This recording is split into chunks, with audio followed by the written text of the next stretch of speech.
After a win over Leicester City in the weekend, Chelsea are expected to take on FC Heidenheim at the Europa Conference League this Thursday.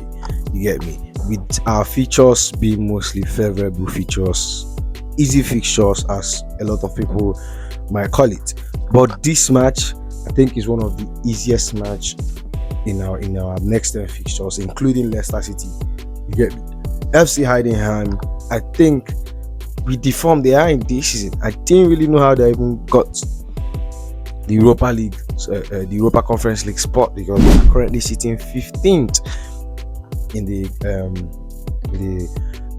in the Bundesliga league table. They're sitting 15th, 2 points off the relegation zone in the 16, 17, and 18 respectively. 2 points off the relegation zone. This team is very, very, very bad. Again, they are very, very, very, very bad. I don't even know where they are sitting in the Europa Conference League. Yeah, but seeing where they are in the league says it all. And I think if any match I'm expecting high numbers, this is the match. Obviously, our last match in the Europa Conference League, we sank the Noah's Ark 8-0, and I'm expecting pretty much the same thing. This is a match I expect someone like Mudryk to put in a hat trick, Christopher Nkunku to put in a hat trick, because I don't really see anything special about this team. No disrespect to them, but this is a match we should go winning. This should just be another scoring spree. You get me? Another 5, big numbers game, scoring goals for fun game, because bro, this team, there's nothing. You get me? Obviously, the Europa Conference League generally starts, and time and time we have shown that we are not meant for that league. We are just like someone in university level being sitting around taking exam with nursery school students. That's exactly what is happening there, because bro, we are way above above the Conference League level. And obviously this is our fourth match. I think it's our fourth match, and my pretty much expecting us to go accumulate 12 points and just qualify for the in fact, I'm expecting us to go win this match. Let me be honest with you, I don't know anything to say. I don't know much about this team. The only thing I know about them is just that they're pretty much rubbish. They're not good. They're not a good team. They're not a strong side. You get me? They are not a good team. They are not a strong side. So I'm expecting us to go win. You get me? I'm expecting us to go win this match. And this fixture, previously before this match, Enzo Maresca hasn't confirmed whether Malo Gusto and Pedro Neto have returned. No, they haven't confirmed it. I think the press conference will be around tomorrow. You get me? Around tomorrow on Wednesday. But this video will be out definitely tomorrow. This video, like as of when recording, which is Tuesday, the press conference hasn't been out. So Pedro Neto and Malo Gusto hasn't been confirmed whether they will be fit for this game, obviously. But I think Pedro Neto was out for a knock, was assessed, nothing serious. We haven't heard anything, so we'll pretty much assume that he's going to return back in the squad. Malo Gusto was out because he was sick, not injury. He was sick, so I think he'll be fine, and I think he will be in the squad as well. Traveling because this is an away game. We're playing at FC Heidenheim's home. And for Rich James, obviously, even if he's fit, he won't be traveling because he's not fit. But we haven't heard anything about Rich James as well. Well, and in this match, I think this is one of those matches where we are going to get a whole lot of rotation, on the starting 11, because we saw some likes of Ben White and Joao Felix have their first Premier League start last weekend against Leicester City. Again, we saw them have the first Premier League start, and they are very, very, very, very good. And we know our manager is the type of manager that likes to go on rotating players back to back. You get me?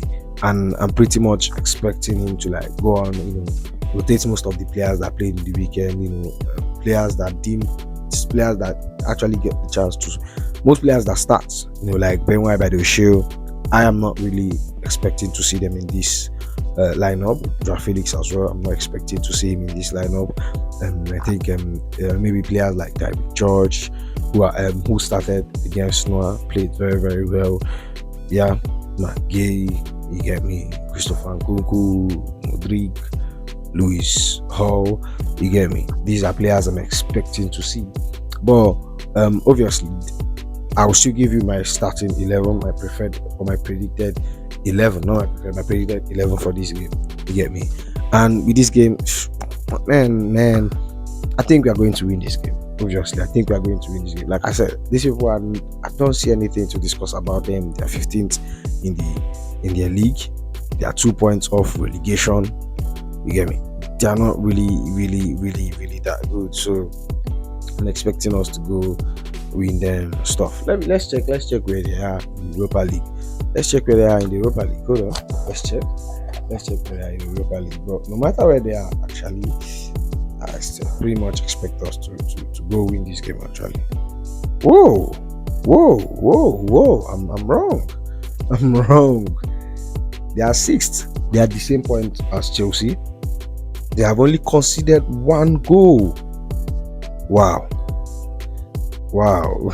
Now this is different. They are sitting 6th in the Europa League, in the Conference League, and they are sitting 15th in the Bundesliga. Well, I'm confused right now. Wow. Did you see the shock on my face? See, when I saw their position in the table, I pretty much didn't really feel like any need to go check where they are in the Conference League, but it just crossed my mind to check.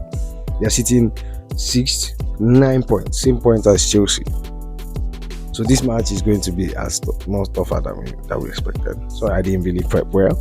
Sorry, I missed one key detail. They're a very strong side. They have scored 5 goals. They have only conceded 1. What are you saying? What is he saying? So after seeing where they are in the Europa Conference, big wrong. After I admit, this is going to be a very tough match. No, not a very tough match, but it's going to be a very tough match. It's going to be a tough match, not a very tough match. You get me? Given that they are sitting 6th in the Europa League, 9 points, same point as us. I think when it comes to people that are higher up, I think this is the first people that are actually higher up in the league that we have played. You get me? They have been unbeaten in the Europa. Are we going to stop Heidenheim Europa League unbeaten form? Obviously, we can't do that. You get me? We are Chelsea. They're bigger than this club. They are sitting 15. This is like Leicester City 2.0. That's what I'm expecting. So I'm expecting the actual result I was expecting against Leicester in this match. But before the whole thing, I don't know. When I saw these people, I didn't really, and this could really affect my starting 11 that I initially predicted. But whatever we predict, I think we have the Arsenal to go face these people and win them. I think we have the squad. We have the quality players to face Heidenheim. I didn't really know there was a club named Heidenheim in the German league. You get me? When I first heard Heidenheim, I have to go check where they are. To my greatest surprise, it was the German league. So I'm expecting us to win. Without keeping the video for that longer, I'll give you my starting 11. So yeah, this is my starting 11. On the screen here, we have Flip Jorgensen as the goalkeeper. You get me? We have the Flip Jorgensen as the goalkeeper, who I think should be, at this point in time, at least I want to see him in the Premier League. I've seen him in the Conference League. I've seen him in the Carabao Cup. I have to see him in the Premier League. I don't believe that Sanchez is better than him. I don't believe. Even though he hasn't given the performance, a worthy performance to say, okay, yeah, Ben Sanchez. But I need to see Flip Jorgensen. One thing I can say is that he's really, really good on the ball. When he comes as a ball playing goalkeeper, he's been good. So far, so good. He's been good. You get me? I think the only match he played that he was tested was actually against Newcastle, which the whole team was pretty much shit. The whole team was rubbish. But when the team was good, I think the match, if I want to judge a keeper like Flip Jorgensen, I'll judge him with the match with Saviet, the first leg, where he kept a clean sheet, saved quite few chances. He was very very good overall in that match. That's one of the best match so far this season. Against Noah, he was alright as well. Made some good saves.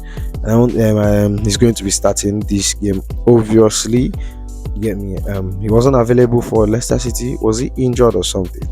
I'm not really sure. Not really sure. Maybe he's injured. But if he's fit, if he is fit, because I saw somewhere that he's injured, but if he is fit, easy. He slots in, starts.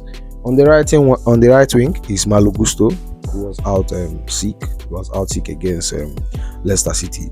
So we saw Fana play there this weekend. Fana was actually alright. It was good there. So I'm expecting Malo Gusto to play here. Slot in, play here, and we'll see what happens in the weekend against Arsenal. My 5 and 6 is Disasi. Disasi could actually play too.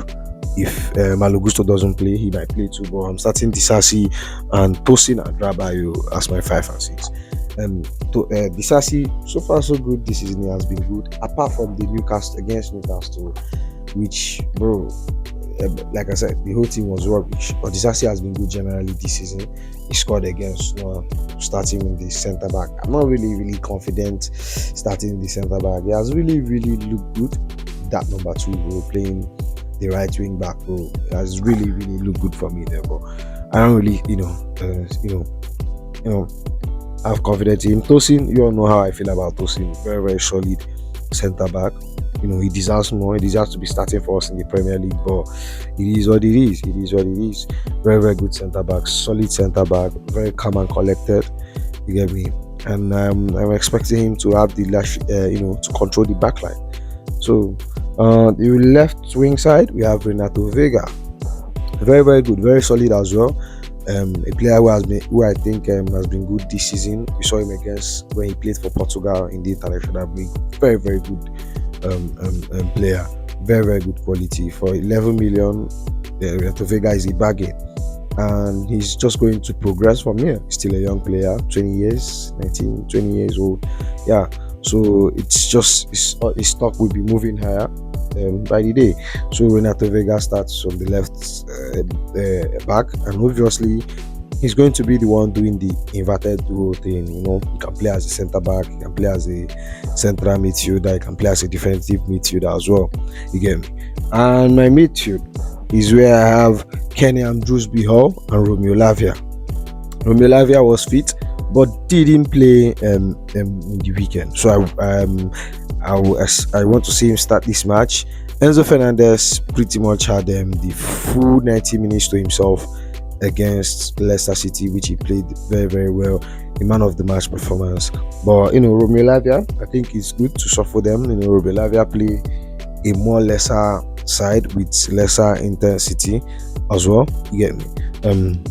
He's going to sit as a DM, and Moses Casado, who was off the international break as well, they returned late. You get me? So I think they should be rested for the weekend. Maybe Enzo might be taking part as the weekend. I don't know. Enzo Maresca now is pretty much unpredictable with his lineup, man. It does shocking things. We saw it against Leicester. Get me? So Kenan Drewsby Hall, very very good. I think he didn't start against Noah.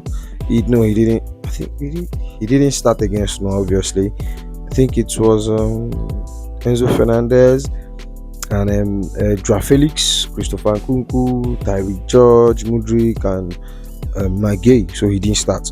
Yeah, it was just a lone 6. Enzo Fernandez was playing as a lone 6, while it looks like Nkunku and Joao Felix were playing like more as a double 10, and you get me, more as a double 10 and stuff.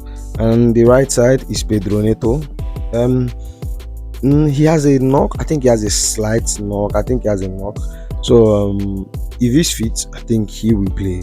But if he's not fit, I'm pretty much expecting Tyreek George to start. Tyreek George started there against Noah's FC. He played very well. I think did he score? Nah. I've forgotten people that scored in that match. Right? Did he score? I'm not sure anymore. But maybe if he's not fit, then Tyreek George starts there. And My number 10. It looks funny, right? Joao Felix played in the weekend, and I think we need to see Nkunku at this number 10. We need to see him play there. I think that is he. I think that is his best position, playing behind the striker. That's obviously his best position. That's where he's yeah, that's where he played his best football at RIB, at Leipzig. You get me? And with the arrival of Joao Felix, that makes it hard because we can't be having three players competing for one spot. So they have to move him up to compete with Nicolas Jackson in the number 9. But I would love to see him play there in this match. Joao Felix played in the weekend. Obama played in the weekend. You get me? On the left wing side, we have the best left wing in the Europa Conference League. A man that I've seen, he has been coming good. So far, so good. He has been coming good. He has been shutting up the haters. Obviously, shutting up the haters in the Europa Conference League, that's not what you expect when you spend more than £70 million on a player. On a £70 million to sign Mukalamudu, not to go and be shutting players up in the UEFA Conference League. But he hasn't been given much chance in the Premier League. So far, so good. Anytime he comes on in the Premier League, he really has looked good. You get me? Mukalamudu has really looked good this season. I think he's one of the most improved players under Enzo Maresca this season. You get me? And the number 9 position, Mark Gay, he started there our last match in the Europa Conference League. We saw how good he was. And I'm expecting pretty much the same thing. He scored a goal. I'm expecting him to get a goal as well. He looked very good there. He pressed very good. He presses well. You get me? Got his chance, took his chance. So I think he should start. Maybe I'm looking down because if you look at my 11, it looks like I'm looking down on Heidenheim, but I'm not really looking down on them. I have Lavia there. I have Malo Gusto there. I have Christopher Nkunku there, I have Modric there, I have Pedro Neto there. So he's not really looking down. And I think this is the best 11 to go beat this get the 3 points. You get me? Maybe we saw likes of Enzo coming as a sub and stuff. And if someone like Josh Achampong was, if not for his own contract issue, I think I would be starting him in this game pretty much. You get me? But I don't know what's up with the whole contract issue. There haven't been an update. I think he doesn't even play for the junior team. You get me? He doesn't even play for the junior team. Also, maybe he trains, but he doesn't really play for them as well. You get me? Now let's discuss the scoreline prediction.